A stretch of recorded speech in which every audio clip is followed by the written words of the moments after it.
أما بعد فأعوذ بالله من الشيطان الرجيم بسم الله الرحمن الرحيم إنا أنزلناه في ليلة القدر وما أدراك ما ليلة القدر ليلة القدر خير من ألف شهر صدق الله العظيم إن الله وملائكته يصلون على النبي يا أيها الذين آمنوا صلوا عليه وسلموا تسليما اللهم صل على محمد وعلى آل محمد كما صليت على إبراهيم وعلى آل إبراهيم إنك حميد مجيد اللهم بارك على محمد وعلى آل محمد كما باركت على إبراهيم وعلى آل إبراهيم إنك حميد مجيد الصلاة والسلام عليك يا سيدي يا رسول الله وعلى آلك وصحبك يا سيدي يا حبيب الله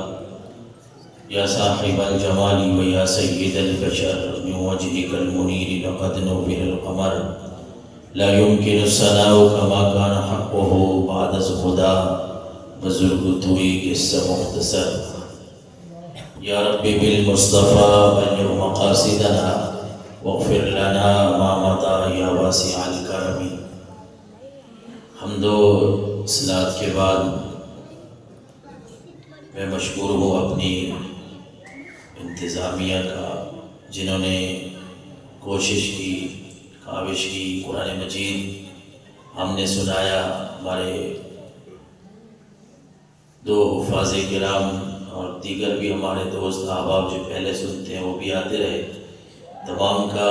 دل کی گہرائیوں سے شکریہ. اللہ تعالیٰ سب کو جزائے خیر عطا فرمائے. آج کی جو برکت والی عظیم رات ہے, اللہ کے نبی صلی اللہ علیہ وسلم نے ویسے ارشاد فرمایا کہ لیلۃ القدر یہ آخری عشرے کی تاک راتوں کو اس کو ڈھونڈو. بلکہ آپ صلی اللہ علیہ وسلم نے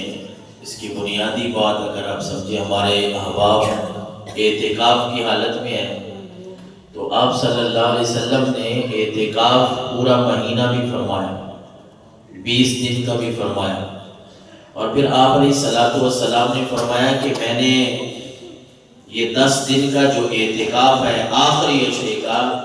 مجھے میرے رب کی طرف سے یہ وحی ملی ہے کہ لیلۃ القدر کو, شب قدر کو اس عشرے کی تاک راتوں میں تلاش کرو. یہ ہمارے لیے آسانی ہو گئی. آسانی اس طرح ہو گئی کہ اگر اللہ کے نبی صلی اللہ علیہ وسلم نے جس طرح پورا مہینہ اعتکاف فرمایا اور لیلۃ القدر اس طرح ہمیں کہا جاتا کہ پورے مہینے میں ڈھونڈنی ہے, تو پھر ظاہر اعتکاف بھی پورے مہینے کا یا لیلۃ القدر بھی پھر پورے مہینے میں. بلکہ آقا کریم علیہ الصلوۃ والسلام نے فرمایا یہ لیلۃ القدر, یہ شب قدر جو 1000 مہینوں کی عبادت سے بھی افضل ہے. لیلۃ القدر خیر من الف شہر. اللہ نے قرآن میں فرمایا, ایک دفعہ سرکار دو عالم صلی اللہ علیہ وسلم آپ واعظ و نصیحت فرما رہے تھے, گفتگو فرما رہے تھے. آپ نے بنی اسرائیل کے پہلی امتوں کے لوگوں کی اپنے صحابہ کو بات سنائی. ان کی عمروں کی بات ہوئی, زندگی کی بات ہوئی, 500 سال, 1000 سال, اس سے زیادہ زندگیوں کی بات. صحابہ کرام رضوان اللہ تعالی علیہم اجمعین سامنے جو بیٹھے ہیں وہ پریشان ہو گئے کہ ہماری عمریں تو ساری 60-70 سال تک جائیں گے, 80 سال تک جائیں گے, تو جو پہلی امتیں ہیں ان کی تو عمریں ہی 1000 سال ہیں, ان کی زندگی ہی اتنی لمبی ہے تو ان کی عبادت بھی ہم سے بڑھ گئی. اللہ تبارک و تعالی نے آقا کریم علیہ الصلوۃ والسلام کو قرآن مجید کی یہ آیات, یہ سورت نازل فرما کے خوشخبری سنا دی کہ اے نبی اپنی امت کو بتا دیں کہ پریشان ہونے کی ضرورت نہیں, تم میرے پیارے حبیب کی امت ہو, تمہیں ایک رات ایسی عطا کر دوں گا کہ اگر وہ رات تم پالو گے تو تمہیں 1000 مہینوں سے بھی زیادہ عبادت کا ثواب اللہ کا فرما دے. اور یہ کوئی 83 سال اور 4 مہینے بنتے ہیں، اتنی انسان کی عمر نہیں ہوتی، اتنی زندگی کسی کو ملتی ہے، لیکن اللہ کے نبی صلی اللہ علیہ وسلم کی یہ رحمت، یہ شفقت ہے اپنی امت پہ، یہ بھی یاد رکھیں۔ بڑی پتے کی بات ہے، حدیث مبارکہ کا مفہوم ہے، اللہ کے نبی نے فرمایا ایسی رات، ایسی عبادت والی رات جس کو اللہ نے 1000 مہینوں سے بھی افضل فرمایا ہو، یہ صرف اللہ تبارک و تعالیٰ نے آمنہ کے لال کو عطا فرمائی ہے۔ پہلے کسی نبی کے حصے میں، کسی امت کے حصے میں اس طرح کی عبادت کی رات نہیں ہوئی۔ اور آقا کریم علیہ السلام نے ایک تربیت بھی ہماری فرمائی۔ ایک حدیث مبارکہ ہے، صحیح حدیث ہے، بخاری شریف میں، مسلم شریف میں، حضور علیہ السلام باہر نکلے آپ تو 2 آدمی آپس میں جھگڑ رہے تھے۔ اب یہ دل میں بغض رکھنا یا جھگڑنا، آپ اندازہ لگائیں کہ کتنا شیطانی کام ہے، شیطانی وسوسہ ہے۔ اس سے پہلے میں آپ کو وہ ایک روایت سناؤں کہ اللہ کے نبی صلی اللہ علیہ وسلم نے ایک مرتبہ ارشاد فرمایا کہ ابھی جو آدمی آئے گا نا، صحابہ کرام کی محفل جمی ہوئی تھی، آپ نے فرمایا وہ جنتی ہوگا۔ صحابہ کرام نے دیکھا کہ ظاہر اللہ کے نبی نے فرما دیا ہے تو جو بھی آئے گا وہ پکا جنتی ہوگا، اللہ کے نبی نے جو فرما دیا۔ صحابہ انتظار کر رہے ہیں، ایک صحابی تشریف لائے، صحابہ کرام کو پتہ چل گیا اچھا یہ جنتی آدمی ہے۔ پھر دوسرے دن آپ صلی اللہ علیہ وسلم نے پھر یہی جملہ ارشاد فرمایا کہ ابھی جو بندہ آئے گا نا وہ جنتی ہوگا۔ صحابہ کہتے ہیں ہم نے دیکھا دوسرے دن پھر وہی صحابی تشریف لائے، ہمیں مزید یقین ہو گیا، پہلے بھی یقین تھا، یقین پکا ہو گیا۔ تو تیسرے دن محفل پھر جمی تھی، آپ نے فرمایا کہ ابھی جو آدمی آئے گا نا وہ جنتی ہوگا۔ صحابہ کہتے ہیں پھر وہی صحابی تشریف لائے۔ ایک صحابی کہتے ہیں مجھے بڑا تجسس ہوا، یار یہ ایسا آدمی ہے کہ اللہ کے نبی نے 3 مرتبہ اس کے لیے جنتی کا لفظ بول دیا ہے، اس سے پوچھنا تو چاہیے کہ عمل کیا کرتا ہے، کام کیا کرتے ہو، کون سا ایسا نیک کام ہے، تمہارے نوافل زیادہ ہیں، تمہاری تلاوت زیادہ ہے، تم کیا کرتے ہو ذرا بتاؤ تو صحیح۔ میں اکثر سوچتا ہوں اس امت کے لیے اللہ تعالیٰ نے بڑی آسانیاں رکھی، بڑی آسانیاں رکھی۔ وہ صحابی کہتے ہیں میں ان کا مہمان بنا، بہانہ یہ تھا کہ مہمان کو دیکھو تجھے کیا کرتے ہیں، آخر عبادت کون سی ہے کہ اللہ کے نبی نے 3 دن ارشاد فرمایا کہ جنتی ہے۔ کہتے ہیں میں نے تو ان کے ساتھ کوئی 1 آدھ رات گزاری، وہ عشاء کی نماز پڑھتے ہیں، فجر کی نماز کے لیے اٹھتے ہیں، میں سمجھا بھائی شاید جنتی ہونے کا کوئی یہی مقام ہے، یہی مرتبہ ہے کہ وہ رات کو ساری رات عبادت کرتے ہوں گے، لیکن مجھے کوئی ایسی بات نہیں ملی۔ تو پھر میں نے کہا حضرت جی میں تو آیا تھا، اللہ کے نبی نے آپ کے لیے کہا ہے 3 دن کہ یہ جنتی ہے، میں آپ کا عمل دیکھنے آیا تھا، مجھے سمجھ نہیں آئی، آپ تو فرائض ادا کر رہے ہیں، کوئی ایسا عمل بتائیں جس کی وجہ سے اللہ نے آپ کی بخشش فرما دی ہے، سرکار دو عالم نے آپ کو جنتی کہا ہے۔ وہ صحابی نے کیا عرض کیوں کہنے لگے میرا اور تو کوئی عمل نہیں ہے، میں بس جب رات کو سوتا ہوں تو اپنے دل کو مسلمانوں کے لیے صاف کر کے سوتا ہوں، دل میں بغض نہیں رکھتا، حسد نہیں رکھتا، دشمنی نہیں رکھتا، بس شاید یہی وجہ ہے اللہ نے میرا یہ عمل قبول کیا ہے اور رب نے مجھے جنتی بنا دیا ہے۔ میں بات یہ کرنے لگا تھا یہ اتنی نحوست والی بات ہے، لڑائی جھگڑا آج ہمارے معاشرے میں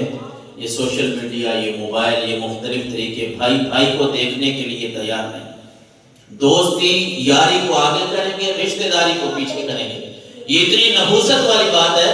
کہ آقا کریم علیہ السلام نے فرمایا تاک راتوں میں آخری عشرے، یہ 10 دنوں کی تاک راتوں میں جس رات اللہ نے شب قدر رکھی ہے نا مجھے اللہ نے بتا دیا تھا، لیکن میں باہر نکلا، میں اپنے صحابہ کو بتاؤں سامنے 2 آدمی لڑ رہے تھے، جھگڑ رہے تھے، ان کے جھگڑنے کی وجہ سے اللہ تبارک و تعالی نے وہ تعین جو کیا تھا وہ واپس لے لیا۔ اللہ اکبر، آپ بات سمجھ رہے ہیں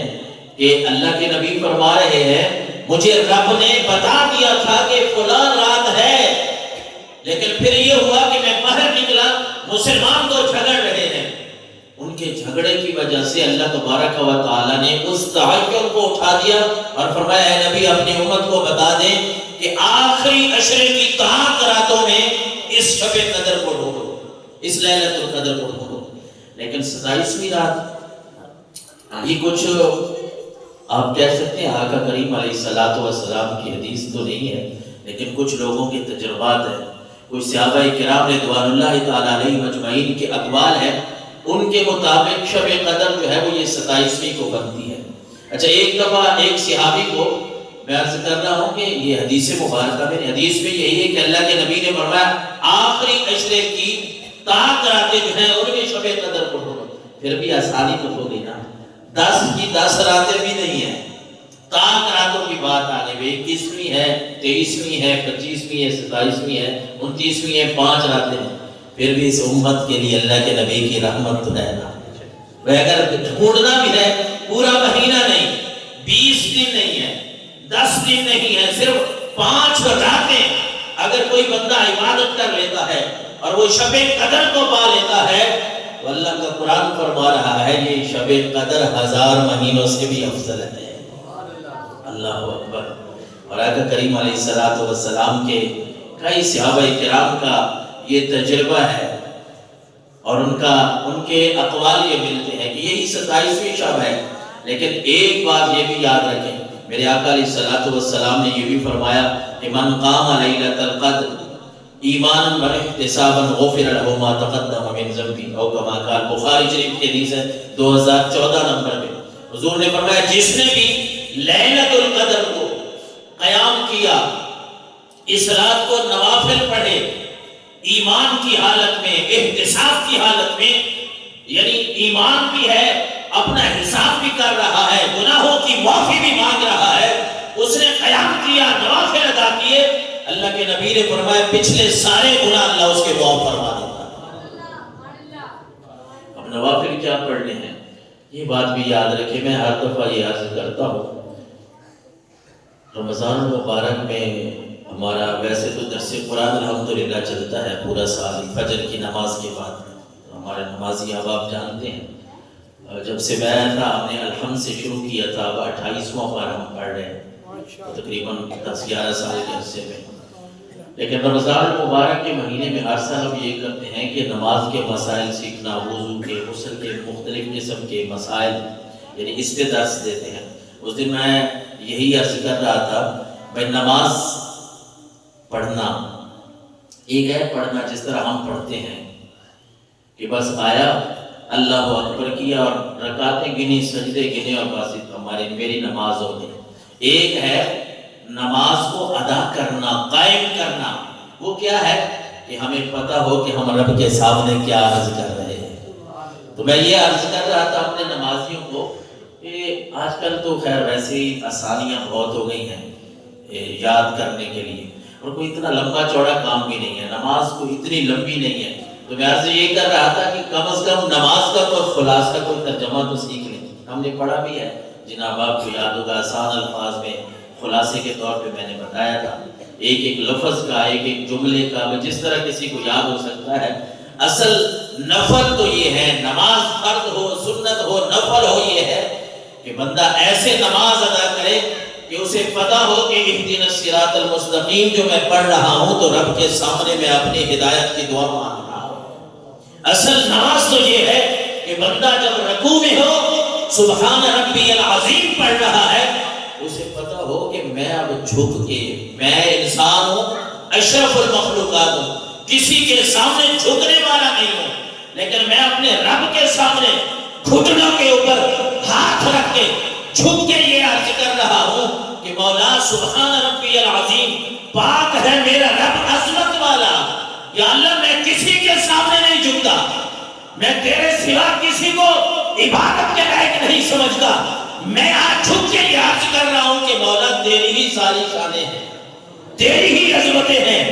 پھر بندہ جب سمع اللہ لمن حمدہ کہتا ہے ربنا ولک الحمد، یا ربنا لک الحمد حمدن کثیرا طیبا مبارکا فی مختلف الفاظ، اللہ کے نبی نے سکھائے، پھر سجدے میں جاتا ہے۔ یعنی میں بات کر رہا تھا قیام کی، نفلوں کی، کہ آج ہم پوچھتے ہیں کہ بھئی ہم نے نفل کتنے پڑھنے ہیں، ہم نے کتنے نفل ادا کرنے ہیں، کیسے ادا کرنے ہیں۔ پہلی اور بنیادی بات تو یہ یاد رکھیں کہ اس رات کے لیے یعنی شب قدر آپ 21ویں کو، 23ویں کو، 25ویں کو کسی دن بھی آپ نفل پڑھنا چاہیں تو اللہ کے نبی نے باقاعدہ کوئی نفل نہیں سکھائے کہ اتنی بار الحمدللہ کے بعد یہ پڑھنا۔ یہ آپ کہہ سکتے ہیں جو اللہ کے نیک لوگ ہیں ان کے تجربات ہیں۔ پہلی اور بنیادی بات تو ہم نے یہ سمجھنی ہے کہ کسی حدیث مبارکہ میں یہ بات نہیں ہے کہ اس رات کو آپ نے اتنے نفل ادا کرنے ہیں اور الحمد کے بعد آپ نے آیت الکرسی اتنی دفعہ پڑھنی ہے یا سورہ اخلاص۔ میں تو یہ سمجھتا ہوں کہ نماز وہ ہے، آج آپ 8 رکعتیں، 10 رکعتیں، 100 رکعتیں نہ پڑھیں، آج کی رات آپ 2 رکعتیں ہی پڑھ لیں، لیکن پڑھیں کیسے؟ پتہ ہو کہ میں رب کے سامنے کھڑا ہوں، پتہ ہو کہ میں رب کے سامنے کیا عرض کر رہا ہوں، پتہ ہو کہ السلام علیکہ ایھا النبی و رحمت اللہ وبرکاتہ یہاں جب پہنچے تو پتہ ہو کہ میں اپنے نبی اکرم پہ سلام پڑھ رہا ہوں۔ نماز تو اس بات کا نام ہے نا۔ تو آپ نفل بھی پڑھیں گے اور ان نفلوں کا فائدہ کیا ہے کہ اللہ کے نبی نے فرمایا من قام لیلۃ القدر، جس نے بھی لیلۃ القدر میں قیام کیا۔ ایک مرتبہ ایک صحابی آئے، دیہات کے رہنے والے تھے، انہوں نے آ کے عرض کیا کہ اللہ کے رسول میں مسجد نبوی شریف میں آ سکتا ہوں لیکن کوئی ایک آدھ رات آؤں گا، کوئی مجھے بھی بتا دے کہ لیلۃ القدر کے لیے میں کیسے آؤں۔ جو پہلی بات میں نے کی ہے نا اس پہ آپ کو یہ بھی شک نہ گزرے کہ شاید اللہ کے نبی کو علم ہی نہیں ہے کہ لیلۃ القدر ہے کب۔ وہ اللہ تعالیٰ نے اس امت کے لیے اٹھا دی نا، کہا کہ اللہ نے فرمایا کہ لیلۃ القدر کو آخری عشرے کی تاک راتوں میں ڈھونڈو، ورنہ نبی اکرم صلی اللہ علیہ وسلم کو تو اس بات کا علم ہے کہ رب نے وہ کون سی رات بنائی ہے۔ کیوں؟ میں اس پہ آپ کو دلیل دینے لگا ہوں۔ کہ صحابی عرض کرتے ہیں یا رسول اللہ دور رہتا ہوں دیہات میں کس رات آؤں، شب قدر ڈھونڈنی ہے، میں کس رات آؤں؟ تو اس صحابی کو اللہ کے نبی نے کیا فرمایا؟ صحیح حدیث ہے، اللہ کے نبی صلی اللہ علیہ وسلم نے فرمایا آپ 23ویں رات آیا کریں، شب قدر آپ کو مل جائے گی۔ تو وہ صحابی کہتے ہیں ان کی لخت جگر سے، ان کے صاحبزادہ سے جب پوچھا گیا کہ آپ کے باپ کا کیا معمول تھا، انہوں نے کہا ان کو جب سے حضور نے 23ویں کا کہا وہ کہیں اور نہیں جاتے تھے، وہ ایک 23ویں رات مسجد نبوی میں چلے جاتے تھے، وہ کہتے تھے آج ہی لیلۃ القدر ہے، مجھے تو حضور نے بتا دیا ہے۔ لیکن غفلت نہیں برتنی چاہیے، یہ نہیں کرنا چاہیے کہ آج کی رات یا اس سے پہلے جو آخری عشرے کی کسی تاک رات کو ہم کہیں کہ ہم نے بس آج کی رات عبادت کرنی ہے، نہیں، بلکہ جس طرح آقا کریم علیہ السلام نے اپنی امت کو تعلیم دی ہے، کوشش کرنی چاہیے کہ پورے رمضان میں ہم کوشش کرتے ہیں، عبادات ہماری بڑھ جاتی ہیں، اور یہ آخری عشرے کی جو تاک راتیں ہیں ان میں کوشش کریں کہ ہم اللہ کے حضور جھک لیں، اور جب جھکیں گے نا تو ہوگا کیا؟ اللہ کے نبی نے فرمایا غفر لہ ما تقدم من ذنبہ، اگر تم نے لیلۃ القدر کو پا لیا رب تمہارے پچھلے سارے گناہوں کو معاف فرما دے گا۔ تفسیر عزیزی میں اور تفسیر کبیر میں یہ بات ملتی ہے، حضرت عثمان ابن ابو العاص کے غلام تھے، وہ کشتی بانی کرتے تھے، کشتی چلاتے تھے، تو غلام نے عرض کیا کہ حضرت ایک رات رمضان میں ایسی بھی آتی ہے سمندر کا پانی میٹھا ہو جاتا ہے۔ یہ میں آپ اس بات پہ آپ کو دلیل دے رہا ہوں کہ کچھ صحابہ کرام کے، کچھ اللہ کے نیک بندوں کا تجربہ ہے کہ یہ 27ویں شب ہوتی ہے۔ تو حضرت عثمان ابن ابو العاص نے انہیں فرمایا کہ اب وہ خیال رکھنا وہ کون سی رات ہے اس سال۔ تو وہ غلام نے جب آ کے بتایا نا کہ حضرت وہ جس رات سمندر کا پانی میٹھا ہوا تھا، وہ عجیب قسم کی ہوا چلی تھی نا، وہ 27ویں کی رات تھی، 27ویں شب تھی۔ اس لیے کچھ صحابہ کرام کا اور کچھ احباب کا، کچھ ہمارے اللہ کے نیک بندوں کا یہ تجربہ ہے، ورنہ حضرت عائشہ صدیقہ رضی اللہ تعالی عنہا ام المومنین وہ تو یہی فرماتی ہیں کہ حضور نے فرمایا تحروا لیلۃ القدر فی الوتر من العشر الاواخر من رمضان، بخاری شریف کی حدیث ہے 2017 نمبر پہ، کہ اللہ کے نبی نے فرمایا آخری عشرے کی تاک راتوں میں لیلۃ القدر کو ڈھونڈو۔ اور پھر حضور علیہ الصلوۃ والسلام کے ایک صحابی ہیں حضرت ابی بن کعب، وہ قسم اٹھا کے کہا کرتے تھے، وہ کہتے تھے واللہ الذی لا الہ الا هو انہا لفی رمضان یحتف ما یستثنی، وہ قسم اٹھا کے کہتے تھے، مسلم شریف میں یہ حدیث ملتی ہے ان کے بارے میں 762 نمبر پہ کہ حضرت ابی بن کعب کہتے ہیں لوگوں میرا تجربہ یہ ہے کہ یہ شب قدر جو ہے یہ 27ویں رات کو ہوتی ہے، لہذا اس رات کو عبادت کرو، جاگو، رب کو منانے کی کوشش کرو۔ اور بات وہی ہے کہ رب کو منانا کیسے ہے، انسان کو پتا ہو۔ ہمارے بچے جاتے ہیں اسکولوں میں، کالجز میں، یونیورسٹیز میں جاتے ہیں، ان کو اگر سمجھ نہ ہو خالی رٹا لگا کے آ جائے تو ہم بھی کہتے ہیں ہمیں سمجھائے، ہمیں بھی سمجھنا، ہمیں کہتے ہیں آپ کیا پڑھ گئے ہیں جب آپ کو سمجھ نہیں ہے، انگلش آپ نے رٹ تو لی ہے لیکن آپ کو پتہ نہیں ہے کہ کیا کرنا ہے، اس کا ترجمہ خلاصہ کیا ہے۔ اسی طرح جب رب کے سامنے کھڑا ہونا ہے نا، تو جس طرح آپ علیہ السلام کو جبریل امین نے سوال کیا عبادت کے بارے میں، احسان کے بارے میں، وہ حدیث جبریل مشہور ہے، تو آپ نے فرمایا کہ اللہ کی عبادت ایسے کرو کہ تم اپنے رب کو دیکھ رہے ہو، اور اگر یہ نہیں ہو سکتا تو پھر یہ کرو کہ وہ رب تمہیں دیکھ رہا ہے۔ اچھا پہلی کیفیت ہم گناہگار لوگ ہیں، نہیں بنا سکتے کہ ہم رب کو دیکھیں۔ حدیث میں جو بات ملتی ہے اس پہ تو عمل کر سکتے ہیں نا کہ ہم رب کے سامنے کھڑے ہوں اور ہمارا عقیدہ، ہمارا یقین یہ ہو کہ ہم رب کے سامنے کھڑے ہیں، وہ رب ہمیں دیکھ رہا ہے، وہ رب ہمیں دیکھ رہا ہے۔ اس کیفیت سے جب بندہ عبادت کرے پھر پتہ چلتا ہے کہ نماز کیا ہے۔ ورنہ بندہ آتا ہے نفل پڑھ رہے ہیں، میں عرض کر رہا تھا نا 10 پڑھے یا 20 یا جتنے بھی پڑھے، تو پھر وہی ہوتی ہے کہ بس میں نے 10 پڑھے ہیں 20 پڑھے ہیں، تو عبادت کا ثواب تو مل جائے گا لیکن عبادت کی روح کیسے حاصل کریں گے؟ عبادت کی جو روح ہے، جو سکون ہے، وہ کیسے ہم حاصل کریں گے؟ حضرت عبداللہ ابن انیس رضی اللہ تعالیٰ عنہ فرماتے ہیں، جن کا میں نے تذکرہ کیا، ان کو اللہ کے نبی صلی اللہ علیہ وسلم نے فرمایا 23ویں شب کو آیا کر وہ آتے تھے اور مسجد میں بیٹھ کے ان کے صاحبزادے سے جب پوچھا گیا کہ آپ کے ابا جان کو جو حضور نے 23ویں رات کو بلایا تھا وہ کیا کرتے تھے، تو وہ کہتے ہیں کہ میرے ابا جان مسجد نبوی میں آتے تھے، 23ویں شب جب آتی ہے عصر کی نماز کے بعد وہ آ جاتے ہیں اور فجر تک وہ مسجد میں رہتے ہیں، اللہ کا ذکر کرتے رہتے ہیں، کیونکہ اللہ کا ذکر، نوافل ادا کرنا، رب کو یاد کرنا، اللہ کی تعریف کرنا ہر موقع پہ یہ مومن کا ہتھیار ہے۔ دنیا داری ہم نے بڑی کر لی ہے، کرتے رہے ہیں، کرتے رہیں گے، لیکن رب کو راضی کرنے کے لیے، اپنے گناہوں کو مٹانے کے لیے ہمارے لیے تو کتنی آسانی رکھی اللہ کے نبی صلی اللہ علیہ وسلم نے۔ لیلۃ القدر سے ہٹ کے بھی اگر بات کریں، کوئی بندہ اگر پکا نمازی بھی ہونا، مسلم شریف کے حدیث ہے 656 نمبر پہ سرکار دو عالم صلی اللہ علیہ وسلم نے فرمایا من صلی العشاء فی جماعت فکانما قام نصف اللیل، جس نے عشاء کی نماز جماعت کے ساتھ ادا کی، اللہ اس کو آدھی رات عبادت کے برابر ثواب عطا فرمائے۔ اور وہی بندہ جب اٹھ کے فجر کی نماز جماعت کے ساتھ ادا کرتا ہے،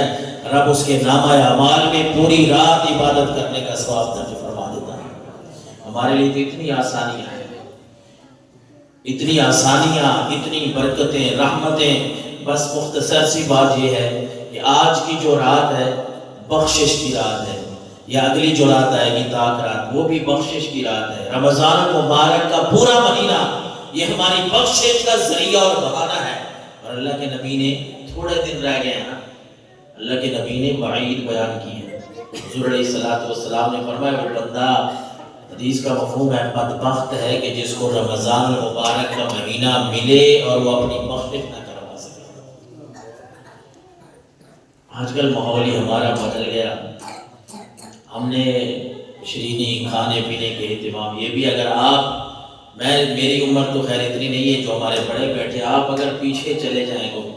20 سال پیچھے چلے جائیں، 25 سال تو کیا ہو جاتا ہے، کوئی مختصر سی شیرینی ہے یا جو بھی ہے، لیکن لوگ آپ کو نظر آتے ہوں گے کہ کوئی ادھر نفل پڑھ رہا ہے، کوئی ادھر تلاوت کر رہا ہے، کوئی ادھر۔ آج کیا ہے، بڑے افسوس سے کہنا پڑتا ہے، ساری مسجدوں میں، ہم اس مسجد کا گلہ شکوہ نہیں کر رہے کہ ہم آ بھی جاتے ہیں لیکن ہم بیٹھ کے گپے مار رہے ہیں، ٹولیاں بنا کے، ادھر بیٹھے ہیں ادھر بیٹھے ہیں ادھر، یعنی جو ہم نے اصل خلاصہ اور نچوڑ حاصل کرنا ہوتا ہے وہ ضائع کر بیٹھتے ہیں۔ اور کاش کہ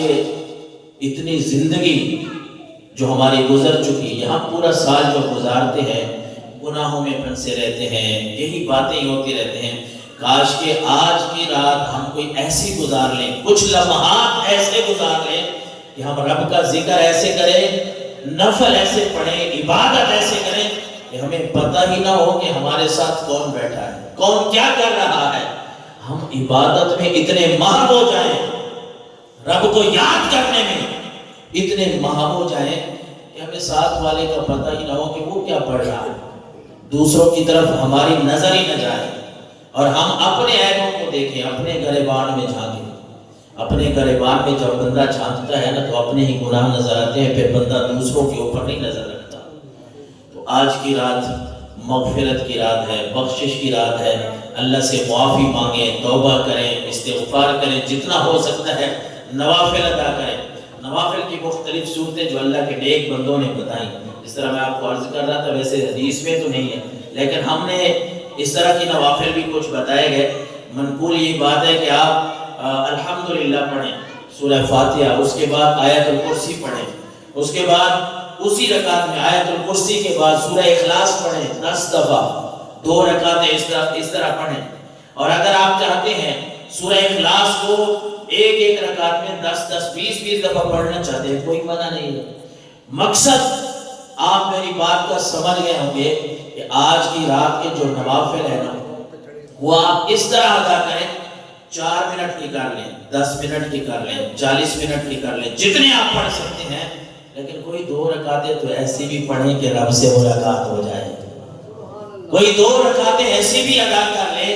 کہ آج ہمارے آنسو نکل آئیں کہ ہم بھی رب کے سامنے کھڑے ہیں۔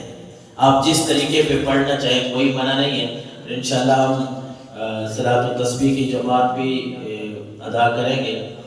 12:30 بجے انشاءاللہ صلاۃ التسبیح کی جماعت بھی ہوگی، اور اس کے بعد سحری کا بھی اہتمام ہے، تو تمام احباب تشریف رکھیں گے، اپنے نوافل وغیرہ دعا کرتے ہیں، اس کے بعد لنگر تقسیم کرتے ہیں، اور اس کے بعد آپ اپنے نوافل پڑھیں، قرآن مجید کی تلاوت کریں، دیگر ذکر اذکار جو آپ نے کرنا ہے وہ کریں، پھر انشاءاللہ صلاۃ التسبیح بھی پڑھیں گے، اور اس کے بعد سحری کا بھی اہتمام ہوگا۔ اللہ تعالی ہم سب کو عمل کرنے کی توفیق نصیب فرمائے۔